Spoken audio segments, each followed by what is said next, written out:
Good morning students. நாம் எதுக்காக ஸ்கூலுக்கு வரோம்? படிக்கிறதுக்காக மிஸ். படிக்கிறதுக்காக மட்டும் இல்லை, மாதா பிதா குரு தெய்வம் மாதிரி ஒழுக்கம், படிப்பு, பதவி, அதுக்கப்புறம் தான் பணம். ஓ அப்படியா மிஸ்? அப்போ படிக்கிறது கூட பணம் வேணுமே.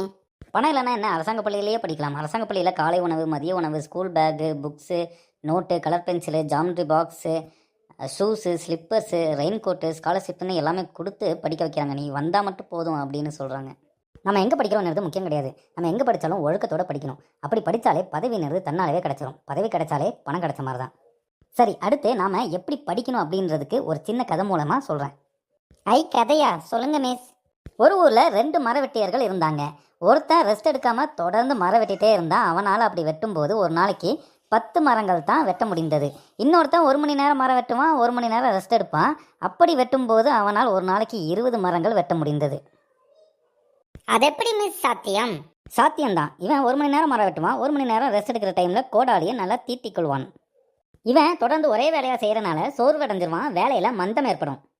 அதனால் தொடர்ந்து ஒரே வேலையை செய்ய நம்ம மைண்டு தூங்க ஆரம்பிச்சிடும். இது எல்லாத்துக்குமே பொருந்தும். கோடாலியை தீட்டுற மாதிரி நம்ம மூளைக்கும் சிறிது ரெஸ்ட் கொடுத்து அதே வேலையை செய்யும்போது முழு ஈடுபாட்டுடன் செய்ய முடியும். புரிஞ்சுதா ஸ்டூடெண்ட்ஸ் எப்படி படிக்கணும் அப்படின்னு? நல்லாவே புரிஞ்சது மிஸ்.